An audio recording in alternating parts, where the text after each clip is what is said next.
प्रिय विद्यार्थियों नमस्कार। हम पढ़ रहे थे विभिन्न क्षेत्रों में पत्रकारिता। एक टॉपिक हमारा रह गया था फिल्म पत्रकारिता।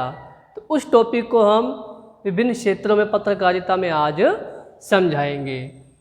तो फिल्म पत्रकारिता, फिल्मों के बारे में तो आज के समय में सभी जानते होंगे और ये भी जानते होंगे कि अखबार के किसी भी पृष्ठ पे आप देख सकते हो फिल्मों से संबंधित थोड़ी बहुत मात्रा में सामग्री छपती ही रहती है।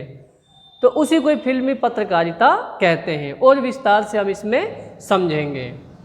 तो हिंदी में फिल्मी पत्रों का प्रकाशन दिल्ली, मुंबई, कोलकाता से होता है। यानी आज के समय में 3 क्षेत्र ऐसे महत्वपूर्ण हैं जहाँ से फिल्मों से संबंधित सारी सूचनाएं पत्रिकाओं यानी अखबारों में छपती हैं। दिल्ली से, मुंबई से और कोलकाता से आज के समय में। लेकिन हिंदी की प्रथम फिल्मी साप्ताहिक पत्रिका जो थी वो रंगभूमि थी, जो 1932 में प्रकाशित हुई थी, जिसके लेखक थे श्री लेखराम जी। उन्होंने सबसे पहले 1932 में पत्रिका निकाली थी रंगभूमि। साप्ताहिक का मतलब होता है सप्ताह में एक बार। आज भी आप देखते होंगे, आज के समय में भी पंजाब केसरी जैसे अखबार है तो उसमें शनिवार के शनिवार आप फिल्मी दुनिया से संबंधित खबरों को पढ़ते हो। उसमें अलग से फिल्मी दुनिया के रंगीन अखबार आती है। तो ऐसे ये पत्रिका थी। लेकिन श्री रामचंद्र एक लेखक हुए हैं, उन्होंने नव चित्रपट को हिंदी की पहली पत्रिका माना है।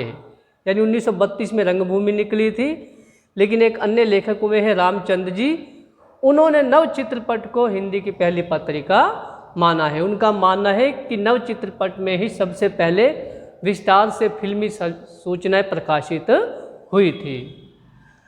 आज़ादी से पूर्व भी कोलकाता की अंग्रेजी पत्रिका में थोड़ी बहुत सामग्री प्रकाशित होती थी। यानी उस समय अलग अलग तरह के हस्तलिखित अखबार भी प्रकाशित होते थे। तो आज़ादी से पहले फिल्मों को लोग इतना पसंद नहीं करते थे, तो फिर भी थोड़े बहुत रुझान की वजह से बहुत ही कम मात्रा में कोलकाता में जो अंग्रेजी पत्रिका निकलती थी तो उसमें थोड़ी बहुत मात्रा में क्या है फिल्मी सूचनाएं प्रकाशित होती रहती थी, यानी नाम मात्र की। लेकिन विश्वामित्र को छोड़कर इसकी मात्रा नगण्य थी। एक पत्रिका और निकलती थी जिसका नाम था विश्वामित्र। इसमें थोड़ा ज़्यादा सूचना प्रकाशित होती थी। बाकी अन्य पत्रिकाओं में तो नाम मात्र की सूचना प्रकाशित हुआ करती थी। आज़ादी से पहले फिल्मों को हय दृष्टि से देखा जाता था, यानी समाज में इसका कोई अच्छा स्थान नहीं था। लोग फिल्में देखना या फिल्मों में अपने बच्चों को भेजना अपने संस्कारों को विपरीत मानते थे, अच्छा नहीं मानते थे। लेकिन स्वाधीन भारत के नवनिर्माण में फिल्मों के योगदान ने सरकार के दृष्टिकोण को बदला, क्योंकि उसके बाद धीरे धीरे कुछ ऐसी फिल्में बनने लग गई जो सामाजिकता पर आधारित थी, अंग्रेजों के खिलाफ थी, या भारत की समस्या को उसमें उभारा गया था। बहुत सारी फिल्में आपने ऐसी देखी होंगी, जैसे मदर इंडिया होगी, 2 बीघा ज़मीन हो गई। तो ऐसी बहुत सारी फिल्में थी जिन्होंने भारत के क्या है स्वाधीन करवाने के लिए काफ़ी अपना योगदान दिया था। पुकार हो गई, लीडर होगी, हकीकत होगी। तो ऐसी फिल्मों के निर्माण ने सरकार के दृष्टिकोण को बदला। सरकार को भी लगा कि ये फिल्में जो है सामाजिक दृष्टि से अच्छी हैं, इससे समाज का अच्छा निर्माण होता है, राष्ट्रभक्ति इससे जागती है। तो सरकार ने अपना रवैया उसके प्रति बदला। तो आज यानी आज के समय में आप पढ़ते होंगे पंजाब केसरी अखबार है, वीर प्रताप अखबार है, और भी कुछ अखबार हैं जिनकी पत्रिकाओं के मुख्य पृष्ठों पर यानी मेन पेज जो होता है उस पर रंगीन चित्र प्रकाशित होते हैं। रंगीन चित्र का मतलब फिल्मी स्टार जो होते हैं, हीरो हीरोइंस होते हैं, उनकी जो रंगीन फोटो होती है वो उन पर प्रकाशित होती हैं। और फिल्म पत्रिका आज लोगों का अच्छा मनोरंजन भी कर रही है। लोग चाव से इस फिल्मी पत्रिका को पढ़ते हैं। आपने भी देखा होगा शनिवार के शनिवार फिल्मी पत्रिका अलग से आती है, जिसको लोग क्या है बहुत ही मनोरंजन से पढ़ते हैं। तो ये था अपना फिल्म पत्रकारिता। इससे आगे अगला टॉपिक है अपना फिल्मी पत्रकार बनने के गुण। तो इसका स्क्रीनशॉट ले ले ताकि इसको मिटा सके, फिर अगला प्रश्न हम लिखते हैं। तो अगला बिंदु है हमारा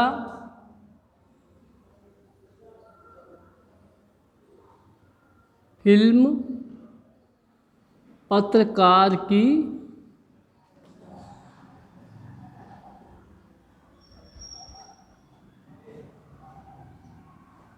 योग्यताएं।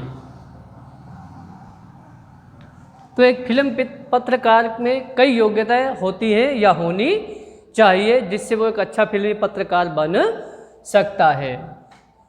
तो पहली योग्यता है फिल्म पत्रकार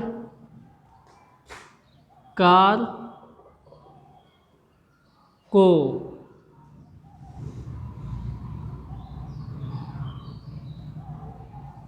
फिल्मी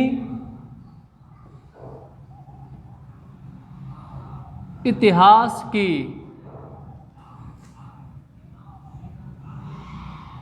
जानकारी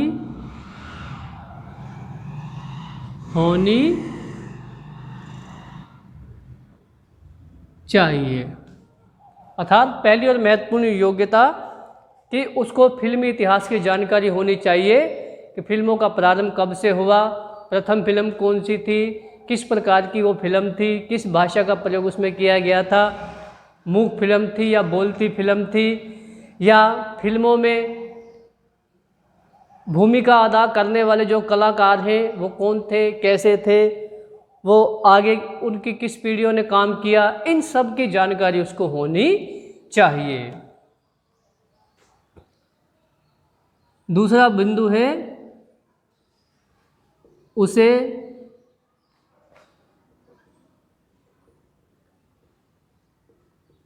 फिल्मी कला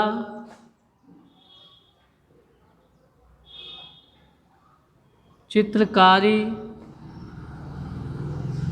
नाटक आदि का ज्ञान होना चाहिए।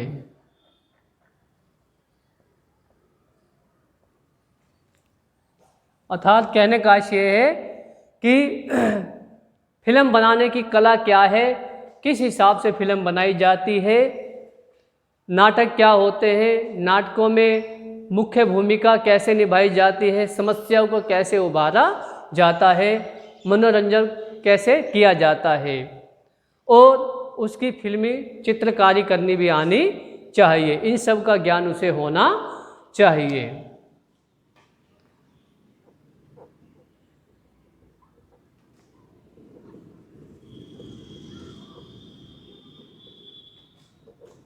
फिल्मी भाषा का ज्ञान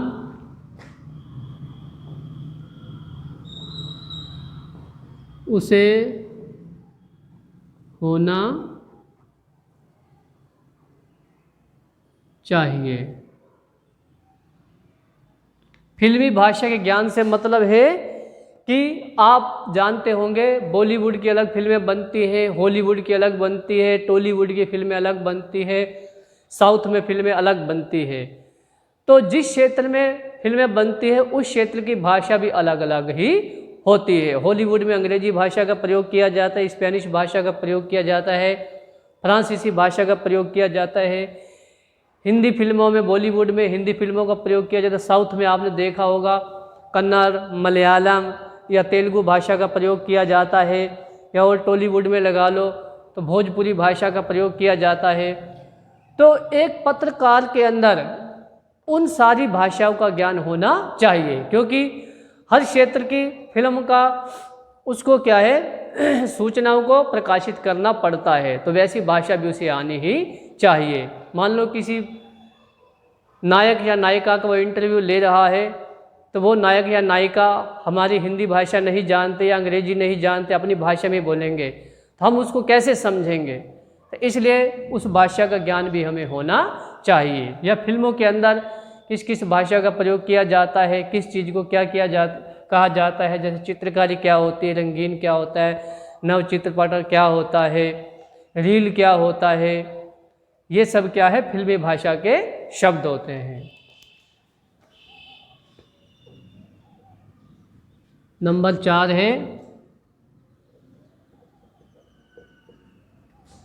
उसे सकारात्मक तथा नकारात्मक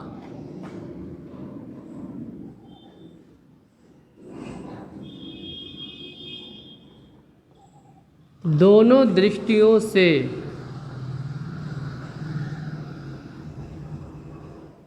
फिल्म की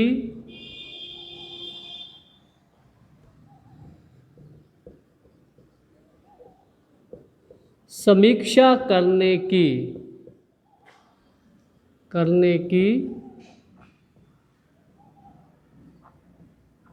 योग्यता आनी चाहिए। यानी कहने का ये है, एक फिल्म के प्रति उस पत्रकार का क्या दृष्टिकोण है, सकारात्मक तरीके से यानी समाज पर अच्छे प्रभाव के तरीके से, या नकारात्मक समाज पर पड़ने वाले बुरे प्रभाव के तरीके से। तो दोनों दृष्टियों से फिल्म की समीक्षा करने की योग्यता उसके अंदर होनी चाहिए कि जो फिल्म बनी है वो समाज के लिए कितनी उपयोगी है और कितनी समाज के लिए नकारात्मक है। दोनों प्रकार की योग्यता उसके अंदर होना बहुत ही जरूरी है। तो ज़्यादा नहीं, इन 4 ही महत्वपूर्ण पॉइंट जो है आपको बताए हैं, इन पॉइंटों का होना तो बहुत ही जरूरी है। यानी ये योग्यता तो एक फिल्म पत्रकार के अंदर होनी ही चाहिए। तो प्रिय छात्रों, आज का ये जो विभिन्न क्षेत्रों में पत्रकारिता टॉपिक है, ये आज आपका पूरी तरह समाप्त हो चुका है। कल आपको नए अध्याय के साथ शुरुआत करेंगे। धन्यवाद।